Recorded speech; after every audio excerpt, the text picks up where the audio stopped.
Hello students, welcome on success steps with Priyanka. Hopefully आप सब बेहतर होंगे और पॉजिटिव एनर्जी के साथ अपनी पढ़ाई कर रहे होंगे। आप जिस भी एग्ज़ाम की प्रिपरेशन कर रहे होंगे पूरी मेहनत और पूरी शिद्दत के साथ कर रहे होंगे। आप लोगों का बहुत सारा कमेंट था कि मैम आपने आधा पे छोड़ दिया, पूरा नहीं कराया। बहुत सारे बच्चे बोल रहे थे मैम क्लास नहीं ले रही हैं। तो इसका एक रीज़न था, मैं काफ़ी बिजी थी, घर की शिफ्टिंग चल रही थी और कुछ मेडिकल इश्यूज़ भी थे, इसलिए मैं बहुत ज़्यादा ही बिजी थी। इसलिए मैं बिल्कुल आप लोगों की क्लास नहीं ले पा रही थी, लेकिन मैं अब बैक आ चुकी हूँ और अब क्लासेस हमारी रेगुलर की रेगुलर होंगी। तो आइए हम अपनी प्रैक्टिस को शुरू करेंगे और जहाँ से मैंने स्टॉप किया था, टेक्सटाइल में मैंने एक ही दिन क्लास लिया था आई थिंक, और उसके बाद मैं बिज़ी हो गई थी और शुरू करने में मुझे इतना टाइम लग गया। तो आप लोग नाराज़ मत होइएगा, आइए हम अपनी प्रैक्टिस को फिर से शुरू करेंगे और वहीं से जहाँ से मैंने छोड़ा था वहीं से मैं बिल्कुल स्टार्ट कर रही हूँ। तो आइए आज का क्वेश्चन हम देखेंगे। आज हम लोग वस्त्रोपयोगी रेशों का परीक्षण चैप्टर के जितने भी क्वेश्चंस बनते हैं उनको सॉल्व करेंगे। और इसके पहले मैंने आप लोगों को वस्त्र विज्ञान का परिचय एवं महत्व चैप्टर से जितने भी क्वेश्चंस बन रहे थे उन सभी को मैंने सॉल्व करा दिया था। आज का हम फर्स्ट क्वेश्चन देखेंगे। पहला क्वेश्चन है, विमितीय स्थिर वस्त्र को इस प्रकार परिभाषित किया जाता है। कैसे किया जाता है? ए कह रहा है वस्त्र जिसमें रेशों की सभी विशेषताएं होती हैं। बी ऑप्शन है वस्त्र जो न तो सिकुड़ता है। सी ऑप्शन है वस्त्र जिसमें तत्व प्रतिप्राप्ति लचीलापन और संजकता अच्छी है। और डी ऑप्शन कह रहा है कि ऊपरी सभी। तो विमितीय स्थिर वस्त्र वो वस्त्र होते हैं जो डायमेंशनल स्टैटिक वियर होते हैं।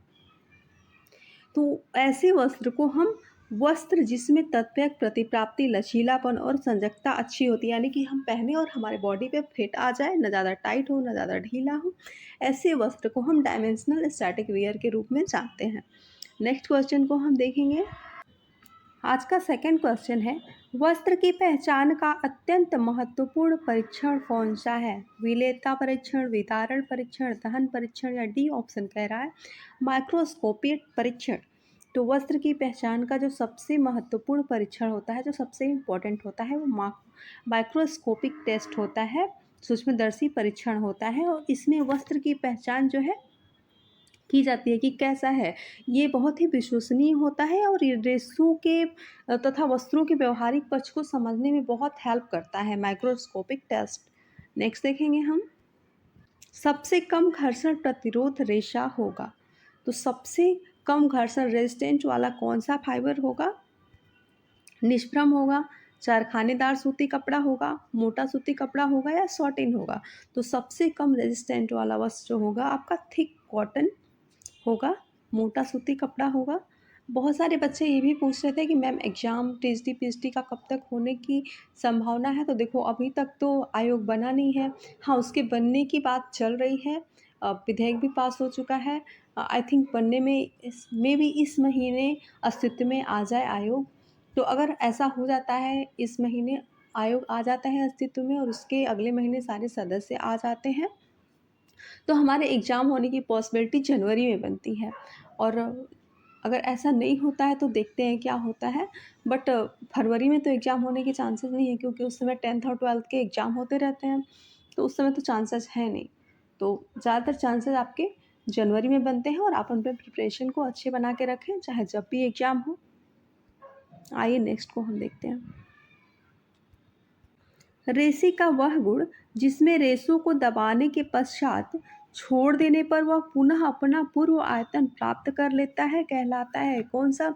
ऐसा वस्त्र होता है जिसको खींचेंगे और फिर फैलेगा और फिर हम जब छोड़ देंगे तो अपने वापस रूप में आ जाएगा। वो रेशा कौन सा होता है? उसमें कौन सा गुण होता है? तो उसमें जो है प्रतिस्कंदता का गुण होता है, रेजिलेंसी का गुण होता है। देखिए हिंदी में तो प्रतिस्कंदता दिया हुआ है, इसको आप लोग रेजिलेंसी से याद करें तो इजी होगा, रेजिलेंसी। ओके, नेक्स्ट देखेंगे हम। C option is the right answer होगा इसमें। वस्त्रोपयोगी रेशों के आपस में सटने की क्षमता के गुण में से कौन सा कारक जो है योगदान देते हैं? रेशे की सुस्तता एवं सतह की प्रकृति। सेकंड कह रहा है रेशे की लंबाई एवं कटाई द्वारा दबाव। आइए इसका और देखते हैं क्या दिया हुआ है। तो यहाँ पे कूट में मिलाना है, एक बार फिर से आप ऑप्शंस देख लीजिए। फर्स्ट दिया हुआ है कि रेशे की सूक्ष्मता एवं सतह की प्रकृति, और नेक्स्ट दिया हुआ है रेशे की लंबाई एवं कटाई द्वारा दबाव। तो इसका राइट ऑप्शन क्या आ जाएगा? वस्त्रोपयोगी रेशे के आपस में जो सटने की क्षमता का गुण होता है वो रेशों में सूक्ष्मता एवं सतह की प्रकृति में योगदान देता है। तो इसका राइट ऑप्शन क्या होगा? ए होगा, केवल एक। नेक्स्ट देखेंगे हम, नीचे दिए गए कोड का प्रयोग कर सही उत्तर चुनिए। सही उत्तर कौन सा होगा? सूची फर्स्ट और सूची सेकंड को हमें मैच करना है। इधर दिया हुआ है अवशोषकता, इलास्टिक रिकवरी, प्रतिस्कंदता यानी कि रेजिलेंसी, और लचीलापन दिया हुआ है। तो अवशोषकता का गुण किसमें होता है? हमको मिलाना है। तो अवशोषकता का गुण उसमें होता है जिसमें छिद्रों द्वारा द्रव को आकर्षित एवं ग्रहण किया जा सके। तो इसमें वही होगा ना जिसमें छिद्र होंगे और उसमें पानी को एब्जॉर्ब करने की क्षमता होगी। तो अवशोषकता गुण उसमें होगा थर्ड, यानी कि ए का तीसरा हो गया। बी का इलास्टिक रिकवरी का ऑप्शन किस में जाएगा? इलास्टिक रिकवरी वो होता है जिसमें जो फैब्रिक इलास्टिक वाले होते हैं, जैसे अंडरगारमेंट्स वगैरह इसके बनते हैं, तो खिंचाव व तनाव ग्रहण करने के पश्चात अपनी मूल लंबाई में वापस आना ही इलास्टिक रिकवरी होता है। तो इसका हो गया फोर्थ आपका। प्रतिस्कंदता, प्रतिस्कंदता आपका मैंने ऊपर ही बताया कि अत्यधिक दबाव के पश्चात अपने मूल आयतन में वापस आना, यानी कि हम वस्त्र को खींचे और फिर वो अपने जैसा था वैसा ही हो जाए, तो उसको प्रतिस्कंदता रेजिलेंसी का गुण कहते हैं। तो इसको हम किस में मिला देंगे? फर्स्ट में, सेकंड में मिलाएंगे। और लचीलापन का मतलब होता है बिना टूटे हुए मुड़ना।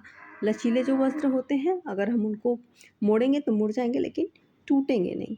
तो इसका राइट ऑप्शन 1 हो गया। तो इस तरह से हमने ए को तीसरे में, बी को चौथे में, सी को तीसरे में और डी को पहले में मिलाया है।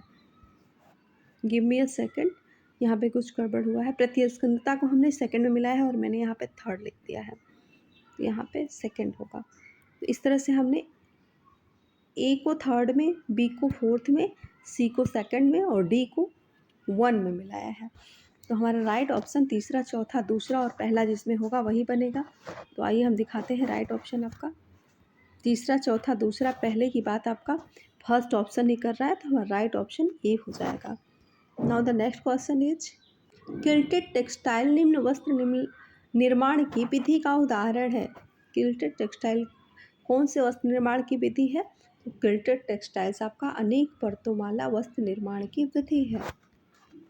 रेशे या वस्त्र की खुरदरी सतह पर रगड़ या घिसावट सहने की क्षमता कहलाती है। दृढ़ता, अपघर्षण प्रतिरोधकता, सी कह रहा है बंधन क्षमता और डी ऑप्शन कह रहा है प्रतिस्कंदता। तो रेशे या वस्त्र की खुरदरी सतह पर रगड़ या घिसावट सहने की क्षमता आपका अपघर्षण प्रतिरोधकता कहलाती है। नेक्स्ट देखेंगे, निम्न में से एक प्राकृतिक सेल्यूलोजिक फाइबर नहीं है। यहाँ पे सेल्यूलोजिक होगा, इलेलोजिक लिखा है, यहाँ पे एस होगा। सेल्यूलोजिक फाइबर नहीं है, कौन सा नहीं है? जूट, कुप्रोमोनियम, गांजा, कायर।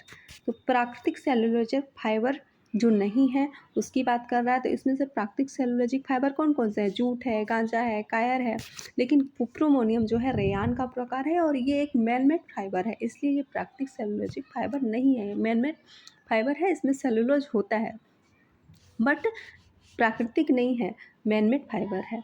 सो B option is the right answer. Now the next question is, अगर आपको मेरा सेशन पसंद आ रहा होगा तो वीडियो को लाइक कर दीजिएगा, चैनल को सब्सक्राइब कर लीजिएगा और आपके जो भी डाउट हो उनको कमेंट कीजिएगा, मैं उनको सॉल्व करने का ज़रूर कोशिश करूँगी।